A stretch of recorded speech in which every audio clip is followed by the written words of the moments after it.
Bueno, buenos días compañeros. Nosotros vamos a exponerles tétanos y polio.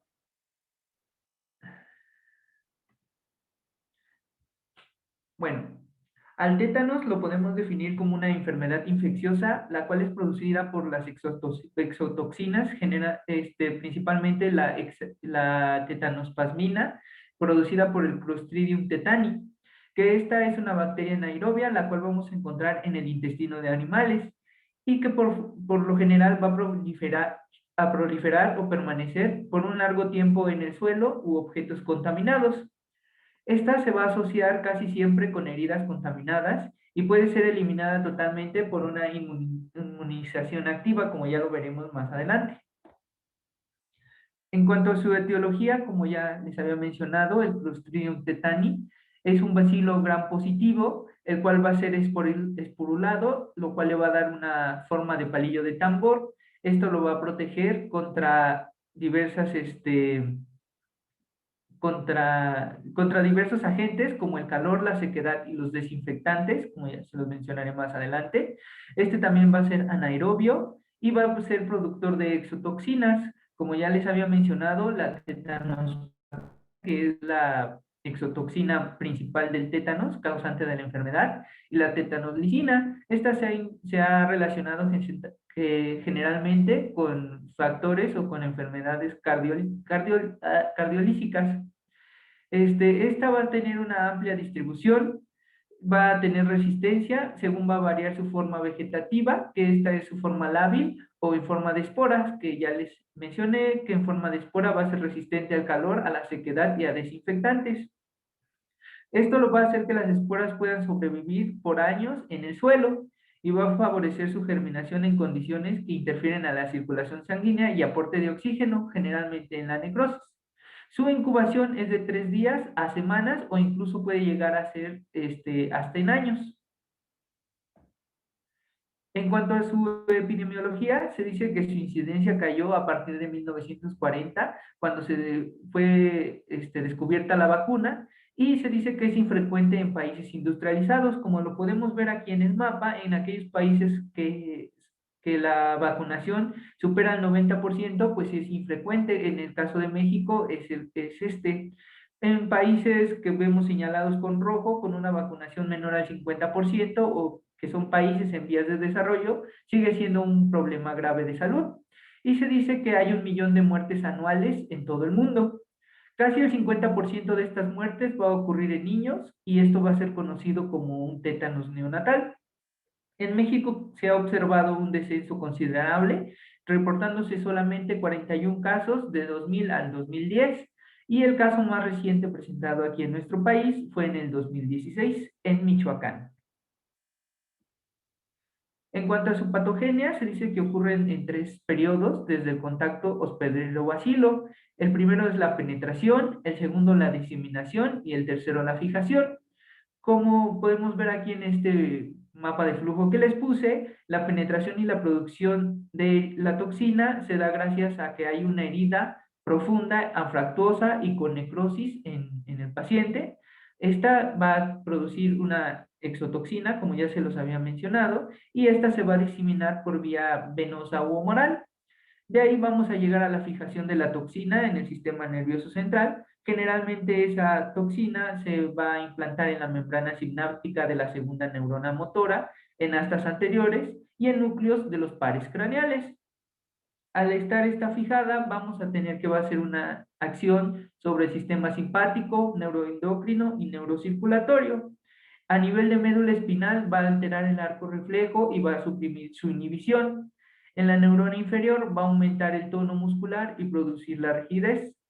De igual manera, vamos a encontrar un espasmo simultáneo de músculos agonistas y antagonistas, lo cual nos va a dar su principal clínica. Hablando de su forma clínica, tenemos que hay 4 patrones. Estos van a ser secundario a heridas penetrantes profundas, como ya los había mencionado, y los patrones van a ser el generalizado, el local, el cefálico y el neonatal. El generalizado va a ser el más común que vamos a observar, y en él va a haber dolor, cefalia, rigidez, opistótonos, que más adelante les enseñaré cómo es que se produce, los espasmos, obstrucción laringea y fiebre. En la clínica local se dice que solo se va a presentar en el sitio de la lesión y en él vamos a encontrar rigidez, dolor y este va a ser de baja mortalidad a comparación de los demás. En cuanto al cefálico, se dice que es una variante del local en cabeza y cara, pero este va a tener una mortalidad más elevada.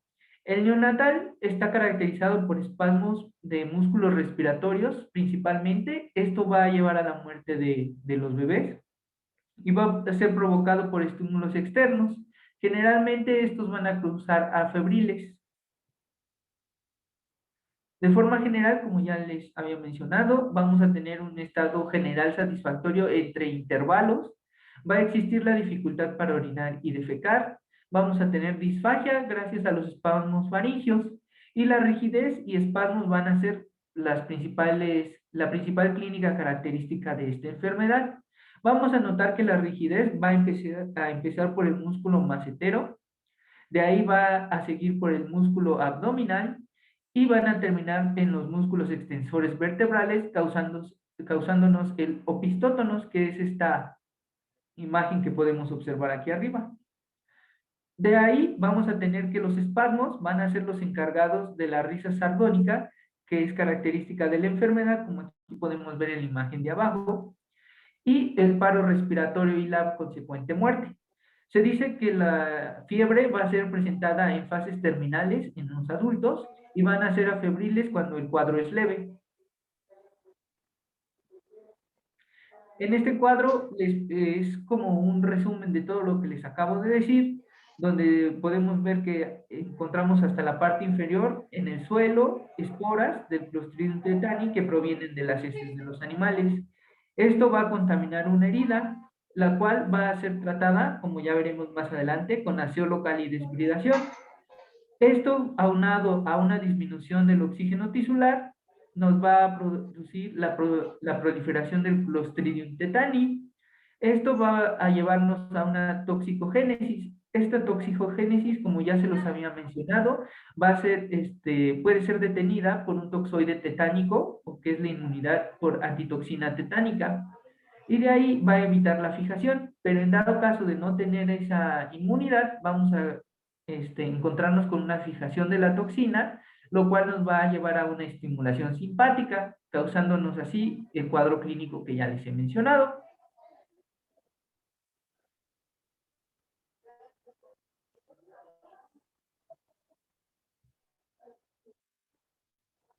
Perdón.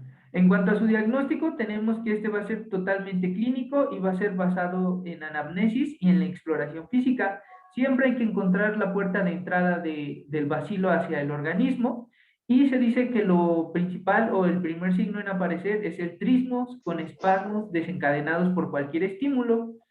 Algunas veces el cultivo puede ser negativo y la prueba de anticuerpo para tétanos tarda en ser reportada, entonces se dice que el diagnóstico es meramente clínico. No hay un patrón característico ni en el encefalograma ni en el electromiograma. Y también una característica es que los pacientes no tienen antecedentes de inmunización. El diagnóstico diferencial lo vamos a realizar con procesos que igual nos puedan causar trismos o hipertonia, como son los mucoceles dentarios, las artritis temporomandibular, la parotiditis, el ergotismo, meningitis, rabia, distonia por medicamentos, epilepsia, histeria, sepsis o eventos cerebrales vasculares.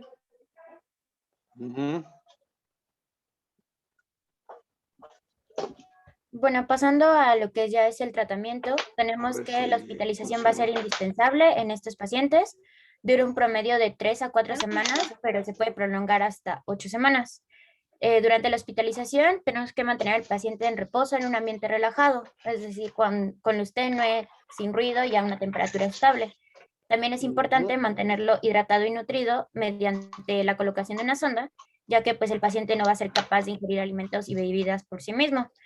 Es importante realizar el desbridamiento y la resección del tejido muerto y en casos graves se puede llegar hasta la amputación. El tratamiento se va a dividir principalmente en 3 puntos a atacar. El primero es la neutralización de la toxina, el cual se va a dar con la inmunoglobulina antitetánica humana. Esta pues se va a administrar ante la simple sospecha clínica, ya que una vez que llega la tetanospasmina al tejido nervioso, esta pues no se puede neutralizar. Y aquí se va a recomendar una dosis única vía intramuscular de 3.000 a 6.000 unidades en adultos y 500 unidades en neonatales. Y se aplica pues en 2 sitios diferentes. El siguiente punto a atacar es la eliminación del agente. Este puede ser mediante metronidazol en perfusión intravenosa durante 7 días. La dosis va a depender pues de la edad. En adultos va de 500 miligramos cada 6 a 8 horas hasta 1.000 miligramos, mientras que en recién nacidos es de 15 miligramos por kilogramo cada 12 horas y en mayores de un mes 10 miligramos por kilogramo cada 8 horas. Otra terapéutica sería la penicilina intravenosa de 200.000 unidades por kilogramo al día, dividida en 4 horas por 10 días. Sin embargo, esta no se usa tan común.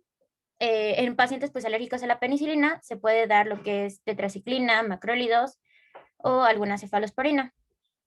Y finalmente también se puede dar para el control de la rigidez y espasmos, es decir, la sedación, se da diazepam de 100 a 300 miligramos al día en goteo intravenoso continuo. Sin embargo, aquí hay que tener cuidado porque existe riesgo de depresión respiratoria e hipotensión, en especial en niños y en adultos mayores, por lo que tenemos que tener al paciente en estrecha vigilancia de su frecuencia respiratoria y su saturación de oxígeno. Y pues tenemos que Muy bien. también tener disponibilidad inmediata de material de ventilación e intubación para, en caso de necesitarse, así como un aspirador de mucosidades. En cuanto pues la frecuencia e intensidad de los espasmos vayan disminuyendo, podemos iniciar la retirada de diazepam, que debe de ser pues, lenta. También podemos dar lo que es morfina para el dolor y ya en casos más graves se da sulfato de magnesio para el control de la disfunción neurovegetativa. Siguiente, Bri, por favor. Bueno, también es muy importante hablar de la profilaxis. Vamos a tener dos, una preexposición y una posexposición. La preexposición, pues, es la que debemos de tener todos. Esta se incluye, pues, en la Cartilla Nacional de Vacunación. Se dan 3 dosis en el primer año, que es a los 2, 4 y 6 meses de vida. Está bien incluida en la vacuna pentavalente o en la hexavalente. Posterior se da un refuerzo a los 18 meses en la pentavalente y se vuelve a aplicar una dosis a los 6 y 12 años de la DPAT, que es la que ataca a tétanos, difteria y tosferina. Y después a esto un refuerzo cada 10 años de la TD, que actúa contra tétanos y difteria. También es muy importante recalcar que se tiene que aplicar durante el embarazo. Y por otro lado, la profilaxis post-exposición, tenemos la vacuna antitetánica, que son 0.5 mililitros intramuscular. Esta se va a dar si desconocemos que hay una profilaxis preexposición, serían 2 dosis. Y si conocemos que hay una profilaxis, pero la cartilla no está completa, pues se da una dosis nada más, preventiva. Bien. Siguiente, Bri, por favor. Bueno, dentro de sus complicaciones, pues tenemos obstrucciones de las vías respiratorias por los espasmos musculares, fracturas óseas, neumonía por aspiración, esto por infecciones bacterianas secundarias, tromboembolismo pulmonar, deshidratación, insuficiencia respiratoria, paro cardíaco, rabdomiólisis y mioglobulinuria con subsecuente insuficiencia renal. Siguiente, Bri, por favor. Bueno, dentro de su pronóstico tenemos, como les había comentado, que la estancia en la unidad de cuidados intensivos suele ser prolongada de 6 hasta 8 semanas. La tasa de mortalidad suele ser más alta para niños y personas de edad avanzada, en especial para niños recién nacidos, las primeras 2 semanas, ya que su mortalidad es del 50%. Y pues también las heridas en sitios como cabeza y cara, pues tienen un mayor riesgo.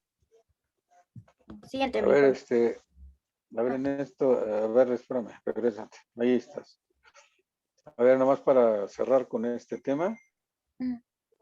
Al recién nacido, ¿por qué le da tétanos? Doctora, tú que estás presentando.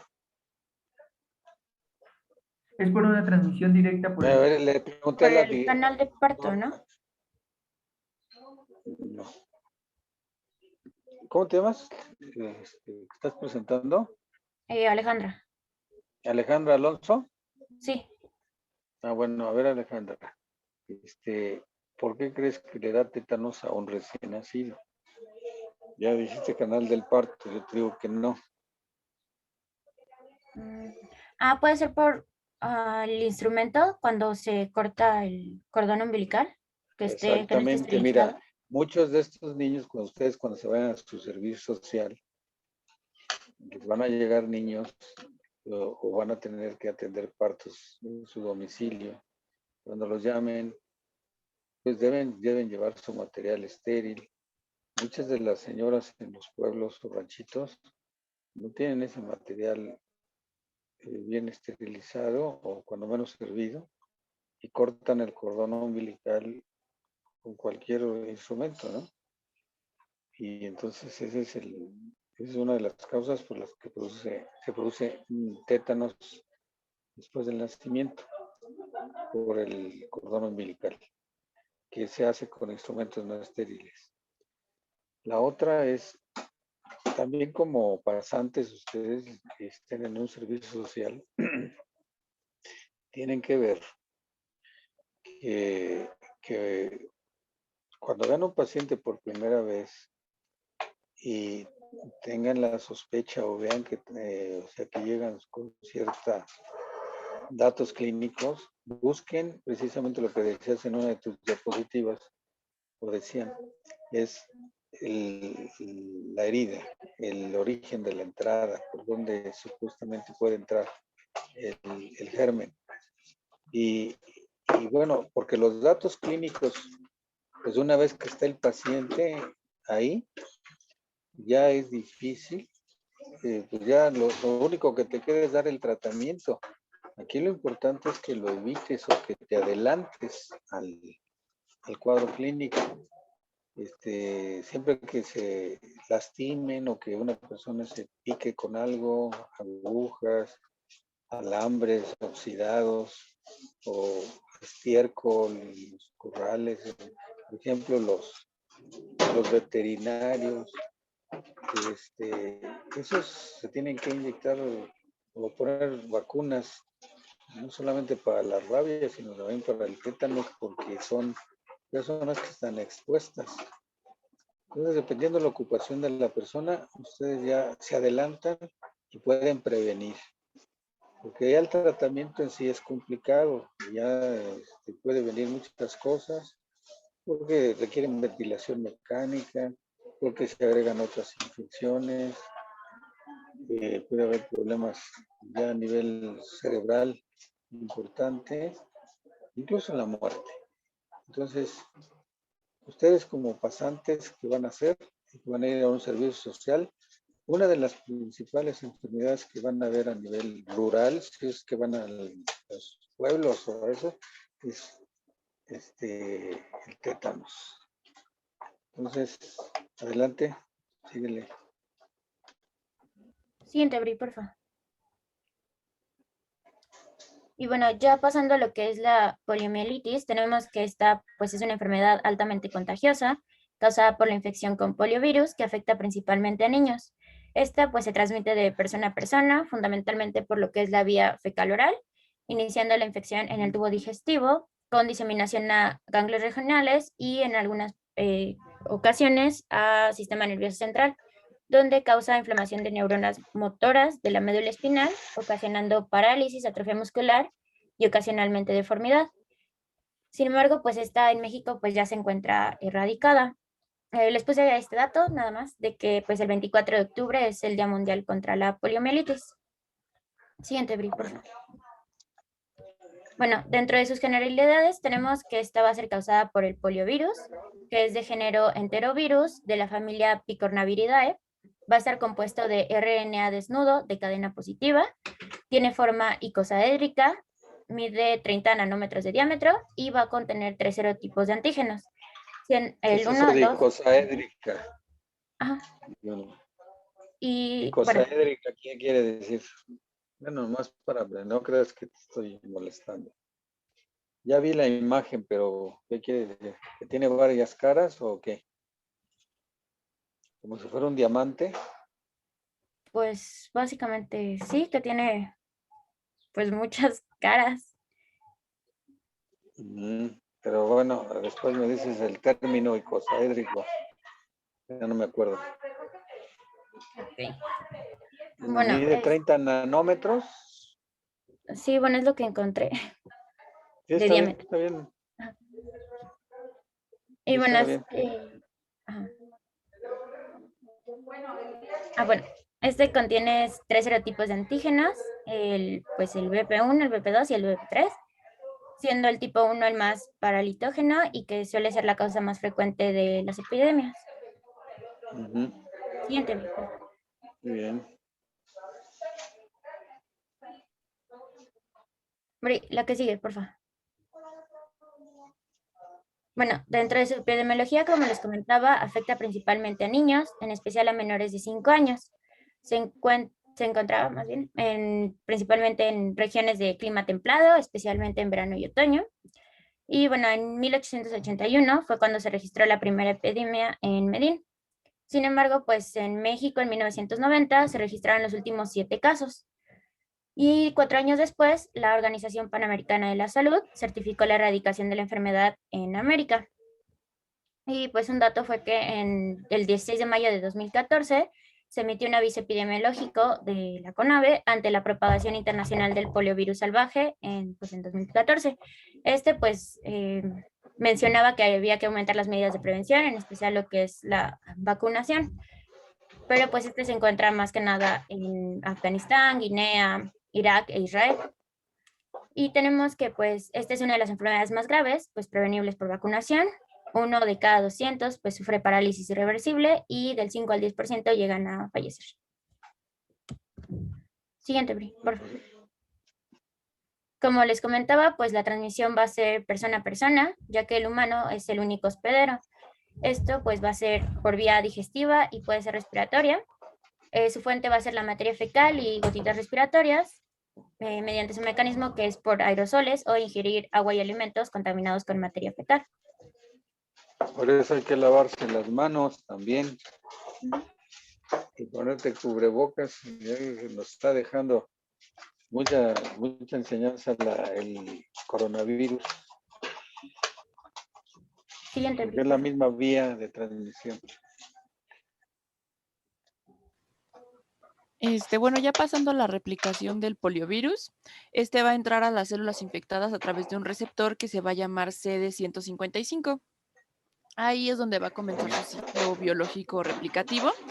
Va a entrar a la célula y su RNA va a ser expuesto y se va a traducir, donde va a dar lugar a una poliproteína, y este procesamiento es el que va a hacer que se codifiquen varias proteínas propias de este virus, como son, bueno, como se ven ahí en la imagen, que son las proteínas no estructurales y las proteínas de la cápside de este virus. Ya después de que está replicado totalmente su material genético, se va a sintetizar y después ya va a dar lugar a la nueva progenie viral, que por medio de lisis celular va a salir al espacio para seguir infectando. La siguiente, porfa. Hablando de su patogenia, entonces, el virus va a entrar por ingestión, ahora sí que por vía oral, como ya les comentó mi compañera Alejandra, o por la orofaringe. Ahí se puede ir a 2 vías. La primera va a ser a las amígdalas y tejido linfoide locorregional, donde va a empezar su multiplicación y vamos a tener una viremia primaria. Al mismo tiempo se va a ir al intestino, donde vamos a tener una multiplicación en las placas de Peyer, bueno, en las células M, y en las placas de Peyer y ganglios mesentéricos, donde también vamos a tener una replicación bastante intensa y una respuesta inmune pues exacerbada. Esta va a ser la viremia primaria.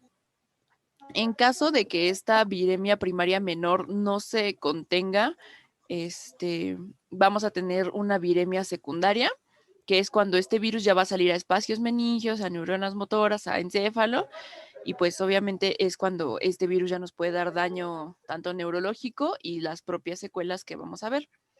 Y como este virus también se va a estar replicando en placas de Peyer y en el intestino, ahí es cuando vamos a tener excreción del poliovirus en heces, y ese va a ser pues prácticamente el ciclo de infección y reinfección en los humanos. La siguiente, por favor. Bueno, Hablando de la poliomielitis paralítica, esta va a ser cuando vamos a tener una implicación del bulbo. Afortunadamente, este tipo de poliomielitis solo va a representar el 1% de todas las infecciones por poliovirus, y obviamente es cuando este virus va a entrar al sistema nervioso central y se va a replicar en las neuronas motoras de la médula espinal, tronco cerebral, corteza motora, y pues obviamente al estar replicándose ahí vamos a tener una destrucción selectiva de estas neuronas que van a conducir a una parálisis temporal o permanente en estos pacientes. Y bueno, hay mucho, en casos raros, esta poliomielitis paralítica va a implicar a tracto respiratorio, lo que nos va a conducir obviamente a un paro respiratorio y a la eventual muerte del paciente. La que sigue, por favor. Clínicamente tenemos que este poliovirus tiene una incubación de 8 a 12 días con un intervalo bastante amplio de 5 a 35 días. Y tenemos varias fases, que es la infección asintomática y 3 tipos distintos de manifestación, que es la poliomielitis abortiva, la poliomielitis no paralítica y la poliomielitis paralítica. La que sigue, por favor.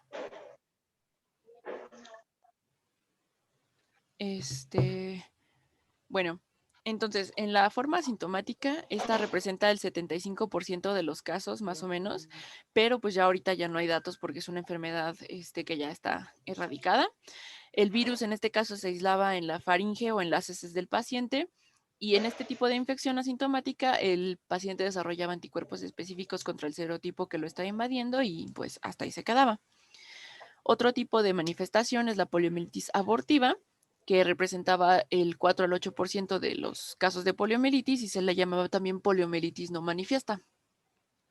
Aquí había una replicación viral incompleta, entonces solo el paciente iba a manifestar un cuadro viral con dolor abdominal, con una infección que parecía respiratoria alta, vómitos, febrícula y malestar general. El virus se podía aislar ya en la faringe, en sangre o en heces tempranamente, pero también este paciente al final desarrollaba anticuerpos neutralizantes y hasta ahí se quedaba la infección por poliovirus. La que sigue, por favor. Ya pasando a las formas un poco más graves, tenemos a la poliomielitis no paralítica, que representaba el 1 a 2% de todos los casos, y ahí íbamos a tener síntomas de irritación meningea, que como ya sabemos es la falta de movilidad, bueno, ¿cómo se llama? Movilidad en el cuello, y manifestaciones sistémicas más graves como cefaleas intensas, náuseas, vómitos, dolor general, rigidez muscular, parálisis. Afortunadamente, este tipo de poliomielitis no avanzaba más y de 2 a 10 días ya teníamos una recuperación pues total, o el paciente lamentablemente iba a pasar a la siguiente fase de esta enfermedad, que era la poliomielitis paralítica. Del 1 al 2% que era en esta poliomielitis, el 0.1% se iba a la fase paralítica de la enfermedad, que obviamente tiene que comenzar como una abortiva o bifásica, y vamos a tener cambios en el líquido cefalorraquídeo, mialgias profundas, parestesias y parálisis flácida. Y obviamente este tipo de poliomielitis podía causar parálisis espinal, parálisis vulvar o polioencefalitis. Y obviamente las manifestaciones, además de la meningitis que nos iba a estar provocando, es una parálisis asimétrica. Era muy característico, que progresaba por más o menos 2 o 3 días, y en algunos casos estos pacientes tenían muchos síntomas de encefalitis. La que sigue, por favor, Brian. Ya hablando de la poliomielitis espinal, obviamente afectaba a uno a más extremidades. Podía ser tanto miembro superior derecho, izquierdo o miembros inferiores. Obviamente provocaba debilidad muscular de cuello, abdomen, tronco y tórax.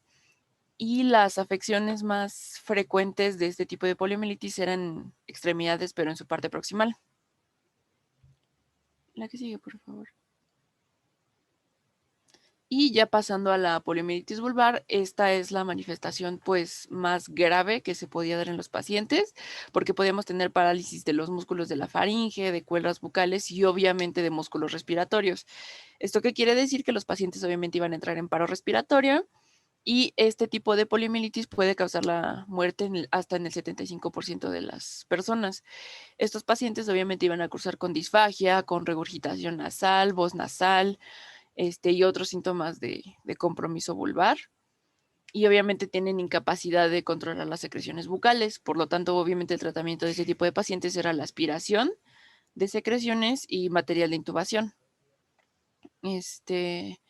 Y bueno, esta se puede agravar más o menos en 2 a 3 días. Bueno, se podía agravar en 2 a 3 días y obviamente causar la muerte de este paciente. La que sigue, Brian, por favor. Y también hay algo que se conoce como síndrome post-poliomielítico, que es cuando en un paciente vamos a tener este tipo de manifestaciones, pero de 30 a 40 años después de la infección primaria. Y obviamente va a causar un deterioro en los músculos que inicialmente fueron afectados por el poliovirus. Este ya no está presente, pero va a afectar de todos modos, bueno, va a causar pérdida de neuronas en los nervios que iban a estar afectados en la extremidad primaria afectada. La que sigue, por favor. Bueno, esta enfermedad se diagnosticaba con muestra de líquido cefalorraquídeo o a través de PCR. En el líquido cefalorraquídeo obviamente íbamos a ver leucocitos altos, la presencia de proteínas de 40 a 50 miligramos por decilitro en la fase de meningitis séptica de esta enfermedad. También podemos hacer un cultivo de exudado faríngeo y heces, que se conoce como cultivo de riñón de mono, o serología por inmunofluorescencia o inmunoabsorción. Y obviamente ahí vamos a detectar el IgM para confirmar que es la presencia de un enterovirus, en este caso poliovirus. La que sigue, por favor. Y obviamente al ser un virus, el tratamiento pues no tenemos cura, pero tenemos pues tratamiento de sostén. En este caso, en la poliomielitis se recetaban analgésicos y antipiréticos. También en el caso de que la mielitis sea activa y el paciente tenga que estar en cama, obviamente tenemos que emplear medidas para evitar la trombosis venosa profunda, como puede ser el vendaje compresivo. Y en este tipo de pacientes, como van a estar encamados y tienen una inmovilidad prolongada, tenemos que hacer medidas de fisioterapia, tanto con dispositivos ortopédicos, aplicación de calor, movilización pasiva, tratar de que el paciente tenga movilización activa para evitar las complicaciones y las atrofias y las contracturas, obviamente también. Y en los pacientes con insuficiencia respiratoria, obviamente que van a requerir asistencia respiratoria mecánica.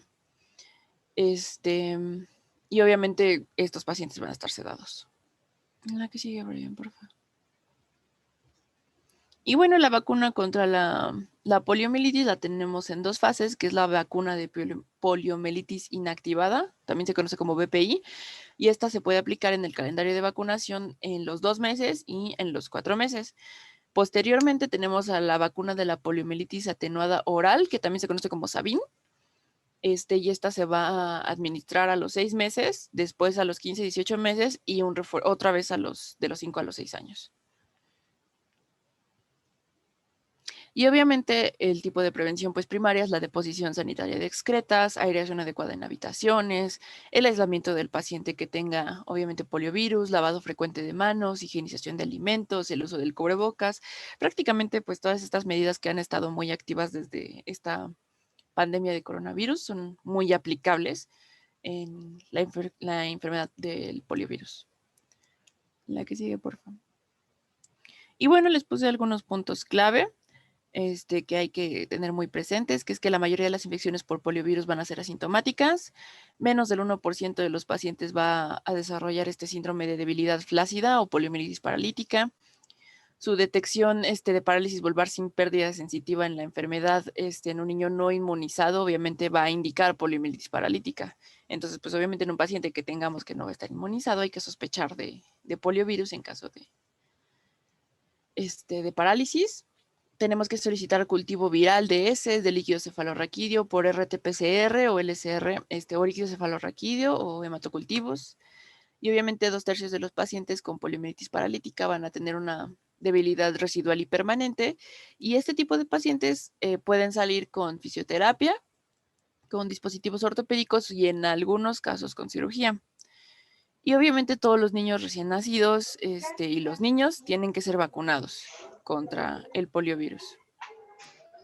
Muy bien.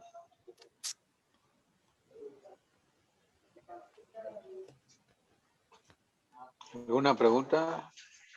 Buenas, comentario, algo que quieran aportar.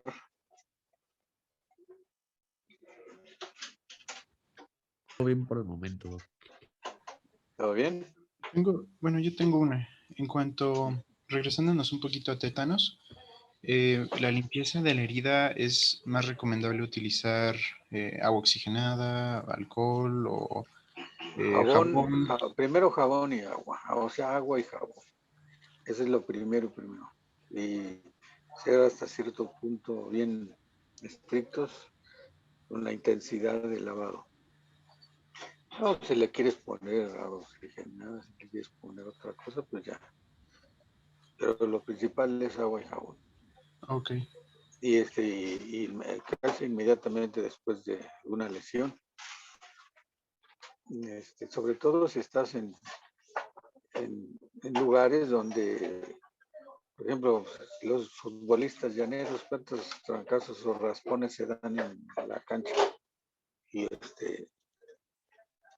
sí, alguna vez pescarán ahí algún tétanos, pero sí vale la pena que esas personas, en general todos tomemos esas precauciones.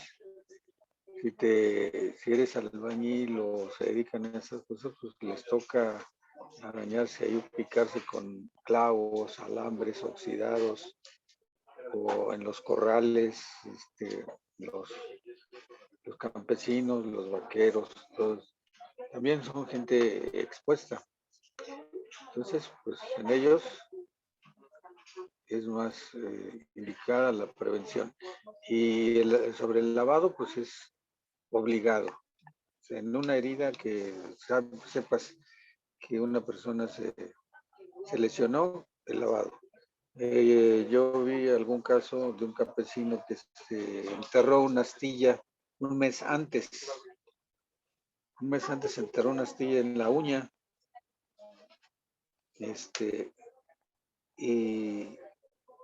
Y vino hasta el mes ya con el cuadro clínico de tétanos. Pero pues él nunca le hizo caso ni se sacó la astilla de la uña. Entonces son casos así, muy particulares, pero hay varios ejemplos. Pero sí, ante cualquier sospecha, lavado exhaustivo de la herida. Vale. Adelante.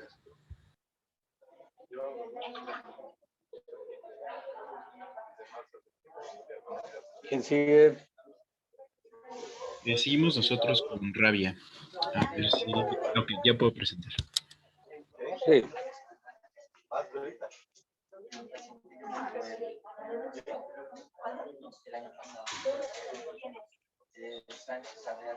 ¿Ya ven la presentación? Ya. Listo, ya está.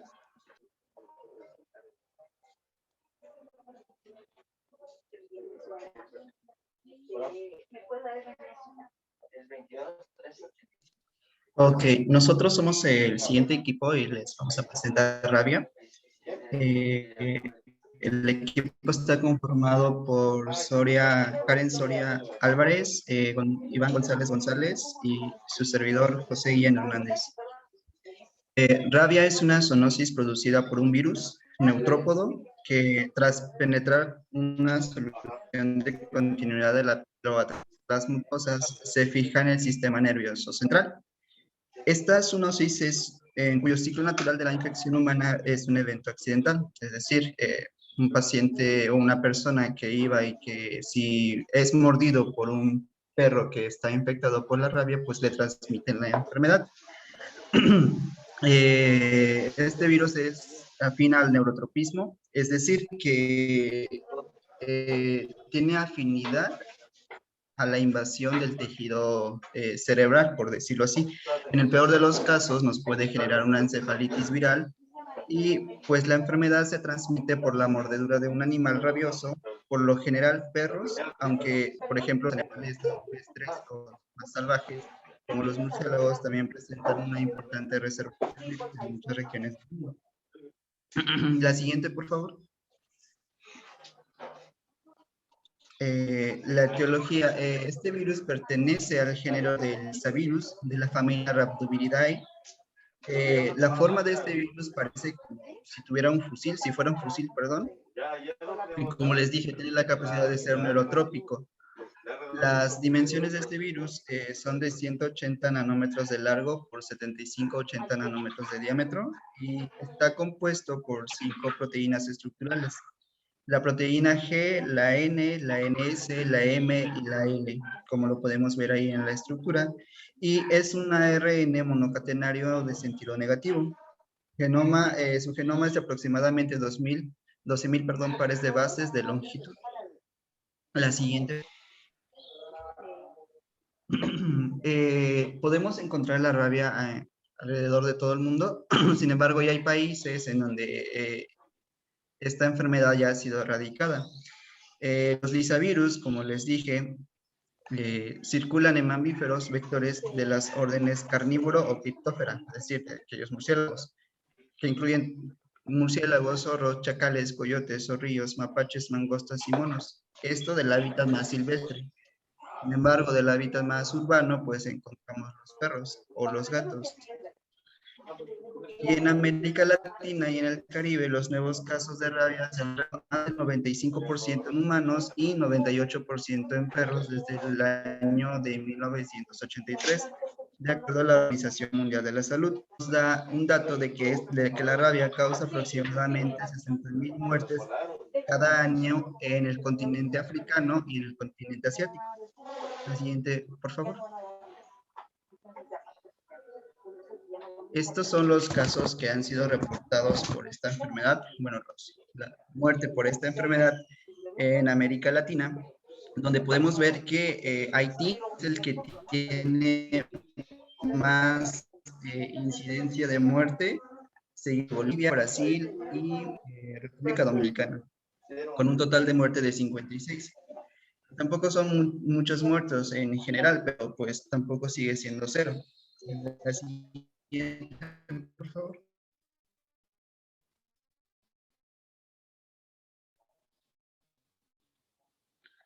México se convirtió en el primer país del mundo en recibir la validación por parte de la Organización Mundial de la Salud por haber eliminado la rabia transmitida. ¿Perdón? Está fallando tu audio. ¿Me escuchan? A ver. Ya te Creo que es mi internet. Sí. ¿Ya? Ok. Les comentaba que en México, el 11 de noviembre del año 2019, en Washington, D.C., se convirtió en el primer país del mundo en recibir la validación por parte de la Organización Mundial de la Salud por haber eliminado la rabia transmitida por el perro como problema de salud pública. Y se estimó 60 casos de rabia por perros en personas en el año de 1990. Ahí en la papelera. Disminuyó a 3 casos en 1999 y por último a 0 casos desde 2016. Bien. No, ese no, ese es Los últimos 2 casos fueron encontrados en el Estado de México. Y también desde 2006, no se han registrado casos de rabia humana transmitida por el perro, al menos en nuestro país. Y también teniendo en cuenta que el perro es el 99% transmisor de este virus. Y como dato general, el 28 de septiembre de cada año se conmemora el Día Mundial de la Rabia. La siguiente, por favor.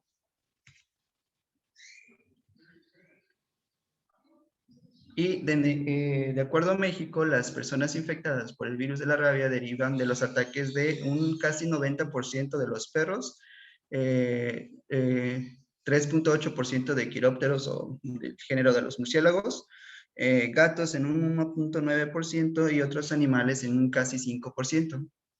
Y las personas atacadas se concentran en mayor frecuencia en el grupo de edades de 5 a 9 años, siguiendo con personas entre 10 a 15 años y por último entre el nacimiento a 4 años aproximadamente. La siguiente, por favor. Ok, en cuanto a la fisiopatología, como ya nos lo comentaba mi compañero Guillén, el virus va a penetrar por la piel a través de una mordedura o un arañazo. En el caso de México, el 99% de estas mordeduras y arañazos por perro. Una vez que ya penetró por la piel, en el músculo va a empezar su replicación, en el músculo estriado. A partir de ahí va a tener el acceso al sistema nervioso periférico a través del acople a los receptores de la unión neuromuscular. Y una vez que llega al sistema nervioso periférico, va a utilizar la vía centrípeta del sistema nervioso para llegar a la médula espinal y también al cerebro. Pero este viaje va a ser un viaje retrógrado y va a ser aproximadamente 3 milímetros por hora. Una vez que llega al cerebro, es capaz de causar una severa encefalitis y después de ahí comenzar a distribuirse pero por la vía centrífuga, llegando así a los troncos nerviosos y así a la distribución de todo el cuerpo. En general vamos a tener como resultado de estas interacciones la generación de los corpúsculos de Negri, que son estas inclusiones citoplasmáticas en las neuronas, que básicamente contienen viriones, proteínas y ARN, y también la degeneración y la necrosis celular de los tejidos a invadir. Ok, en este otro esquema está un poquito más ejemplificado visualmente cómo es que funciona. Tenemos a un animal que muerde al humano y provoca la inoculación del virus. Ahí mismo, en esos músculos, va a comenzar la replicación viral. Después, el virus, como les comentaba, a través de ese acople a esos receptores acetilcolínicos, nicotínicos, va a llegar o va a poder ingresar al sistema nervioso periférico y va a llevar a cabo un ascenso pasivo por las vías sensoriales, llegando así a la médula espinal. Pero antes de ello, en esos ganglios de las raíces dorsales va a comenzar su replicación o una segunda replicación. Este transporte va a ser el transporte axoplásmico retrógrado. Entonces, una vez en la médula, va a comenzar su ascenso rápido por la médula espinal, llegando así a infectar también al tracto encefálico, al cerebelo y básicamente a otras, no me hagan enojar tan temprano. Otras estructuras cerebrales. Al contrario, sí hemos aguantado la pantalla. Bueno, básicamente es eso. Después comienza la fase de infección descendente por el sistema nervioso de los ojos, glándulas salivales y otros órganos, que en parte también nos dan sintomatologías específicas de rabia. Es importante mencionar que durante estos procesos, pues ocurre esa degeneración neuronal y la formación de esos corpúsculos de Negri o corpúsculos de inclusión de Negri. En cuanto al cuadro clínico, va a depender de las fases en las que estemos. Si estamos en un periodo de incubación, esta suele durar de 1 a 3 meses y bueno, básicamente lo único que vamos a ver va a ser la herida, con sus características y la localización propia de la herida causada por el animal. Después tendríamos el periodo prodrómico.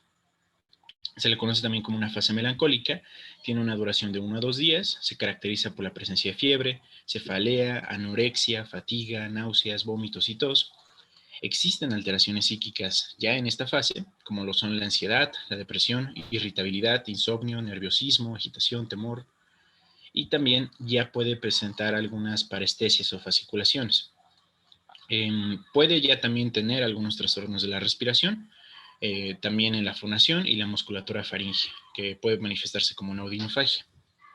Después tendríamos el periodo de excitación, el cual también se le conoce como neurológico agudo, dura de 1 a 3 días y se caracteriza por una fase de hiperactividad. El paciente está desorientado, tiene un aumento en su excitación, también tiene hiperreflexia, puede tener alucinaciones, convulsiones. Básicamente eso es en cuanto a la esfera psíquica.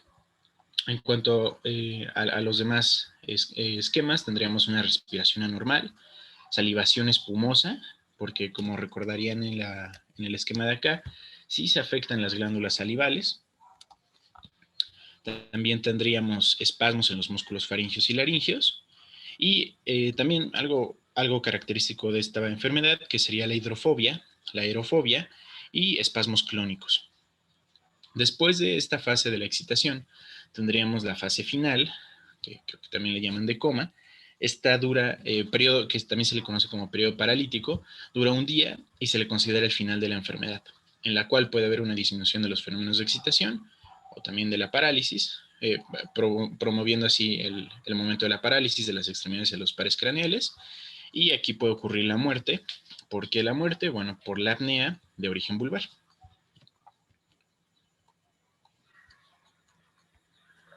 Bueno, en cuanto al diagnóstico, se va a realizar mediante la detección del antígeno vírico por medio del líquido cefalorraquídeo o la piel, el aislamiento del virus, la detección de su genoma o los resultados serológicos. La que sigue, por favor.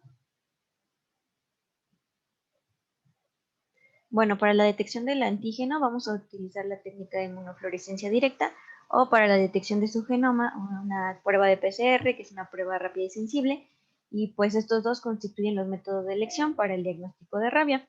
Aquí abajo podemos ver una muestra de inmunofluorescencia positiva cuando sí está el virus y negativa cuando no. ¿Cómo vamos a obtener las muestras? Pues las podemos obtener de saliva, del suero, del líquido cefalorraquídeo. También podemos utilizar material de biopsia cutánea de la nuca o material de biopsia cerebral. También se puede utilizar prótesis de impresión de células epiteliales corneales. La que sigue, por favor. Bueno, va a haber dos tratamientos. El primero va a ser el tratamiento de la herida. Aquí va a consistir en lavar con abundante agua y jabón durante 15 minutos. Se recomienda enjuagar la herida con agua hervida ya que esté fría o solución salina. Se va a secar mediante gasas y se va a ocluir con vendas, pues sí, con un vendaje en lo que se llega a un centro de salud. Se recomienda no suturar la herida o suturar una sutura floja para permitir el drenaje de la herida y pues acudir al centro de salud lo más cercano para la vacunación. La que sigue, por favor. Y bueno, todas las mordeduras de perros o animales pues llevan un riesgo de infección bacteriana o viral y pues se va a evaluar también el riesgo de tétanos y la infección por virus de la rabia. En cuanto al tratamiento de la rabia, se puede hacer una vacunación post-exposición y si ya tiene la sintomatología, pues se va a hacer un tratamiento de sostén, que va a ser el control del dolor y la sedación. Tenemos este cuadrito de guía de la OMS, que pues tiene 3 categorías y según la naturaleza del contacto se va a recomendar un tratamiento. Por ejemplo, en la categoría 1, la naturaleza del contacto fue tocar al animal o alimentarlo o que te haya lamido sobre una piel infectada. Ahí pues no se recomienda ningún tratamiento. En la categoría 2, la naturaleza del contacto es un mordisco en la piel descubierta, arañazos o erosiones sin sangrado y que te haya lamido sobre piel rasgada. Ahí el tratamiento recomendado va a ser una vacunación inmediata, pero se va a suspender si el animal sigue sano después de 10 días de observación o si las muestras que se le tomaron al animal pues, son negativas. Y en la categoría 3, la naturaleza del contacto son mordeduras o arañazos que son sencillos o múltiples y que te haya lamido mucosas. Aquí el tratamiento igual va a ser la vacunación inmediata y pues se va a suspender igual si el animal después de 10 días sigue sano o si sus muestras han sido negativas. La que sigue, por favor. Bueno, aquí también tenemos otro cuadrito donde nos dice la condición del animal, las acciones epidemiológicas, el sitio de la mordedura y la conducta que debemos llevar. En el caso de las condiciones de animal, tenemos al salvaje, al doméstico con vacuna, doméstico sin vacuna, un desconocido, animal sacrificado y un positivo en el laboratorio. Las acciones epidemiológicas van a ser observar al animal que lo mordió, verificar el estado de sus vacunas tanto del animal como de la persona afectada, investigar a otros animales o investigar a otras personas que hayan tenido contacto o también hayan sido mordidas y el cuadro clínico del animal. Los sitios de mordida van a ser cabeza, cara, cuello o pulpejos de los dedos. En el caso de que haya sido todo eso, la conducta va a ser un suero y la vacuna. El suero antirrábico es de origen equino y va a proporcionar inmunidad pasiva contra la rabia, por eso se aplica. Y va a ser un suero heterológico de 40 unidades por kilogramo de peso. Y la vacuna va a ser un esquema clásico de 14 dosis más 2 refuerzos que se van a aplicar a los 10 días y después a los 20 días. Y pues vamos a tener un total de 16 dosis.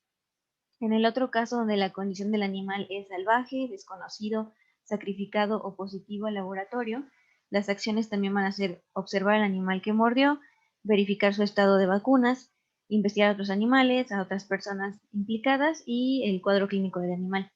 Pero si los sitios de mordedura no son cualquiera menos la cabeza, la cara, el cuello, los pulpejos de los dedos, la conducta médica solo va a ser la vacuna. Y su esquema va a ser un esquema reducido a 7 dosis más 3 refuerzos, que los refuerzos serían en el día 10, en el día 20 y en el día 30, y vamos a tener un total de 10 dosis. La que sigue, por favor. Bueno, en el uso de antibióticos va a ser porque pues una mordida lleva infecciones también bacterianas o virales y pues tenemos que hacer estudios para saber cuál fue.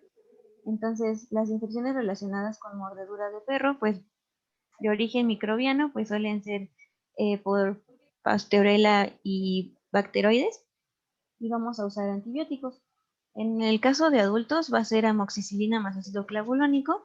Esta va a ser oral vía oral en forma de tabletas, van a ser 500 miligramos cada 8 horas por 7 días. También puede ser dicloxacilina, también oral en forma de tabletas, 500 miligramos cada 6 horas por 7 días. O eritromicina, igual de forma oral, son tabletas de 500 miligramos cada 6 horas por 7 días. La que sigue, por favor. En el caso de niños va a ser amoxicilina más ácido clavulánico, oral, pero va a ser suspensión de 40 a 50 miligramos cada 8 horas por 7 días. Amoxicilina igual va a ser suspensión de 40 a 50 miligramos cada 8 horas por 7 días. Y eritromicina igual oral en forma de suspensión de 40 a 50 miligramos cada 6 horas por 7 días. La que sigue, por favor. Las medidas de prevención pues son la promoción de la vacuna antirrábica. Para los animales hay campañas de vacunación de perros y gatos mayores a 3 meses, la observación de canes mordedores. También se recomienda no entrar a sectores cerrados donde sabemos que hay murciélagos o en caso necesario de manipular murciélagos, pues usar guantes. La que sigue, por favor. Y ya, pues por último, el 28 de septiembre es el Día Mundial contra la Rabia. Bien. ¿Preguntas?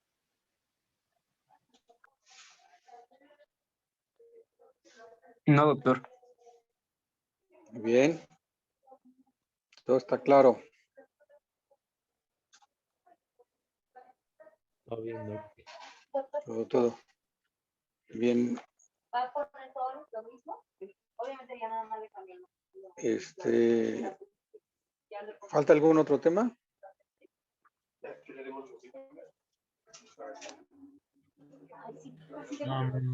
Nos habían platicado, creo que nos tocaba también vías urinarias, pero no sabemos si darlo porque también nos había comentado que ya era parte del siguiente parcial. Entonces, ahí estamos un poquito. Mejor. Entonces, ¿vamos a tiempo? ¿Vamos con tiempo para el siguiente parcial o falta infección de vías urinarias? Pues de creo hecho, que sí sí. faltan algunos temas, doctor, pero el doctor la clase pasada nos dijo que íbamos a dejarlo hasta rabia. Ok. Y seguimos con los otros para el siguiente examen. Ok. ¿Sí? Sí, está bien. No hay inconveniente, entonces la dejamos hasta aquí y la próxima semana seguimos y a ver, ya platicamos sobre el examen. Vale, ok. ¿Sí? Gracias, doctor. A ver, nomás, ahorita recuérdenme, el equipo es Karen. ¿Quién más participó? Sí, es Karen Soria Álvarez, Sí. Guillén Hernández de la Cruz y su servidor Iván González. A ver, Hernández de la Cruz. Ese no me lo dieron. No, es José Guillén Hernández de la Cruz. Porque José Guillén es este sí ya lo tengo. Sí, José Guillén. Aquí están. ¿Quién más? Es Soria Álvarez Karen Maricruz. Hernández de la Cruz y González Iván.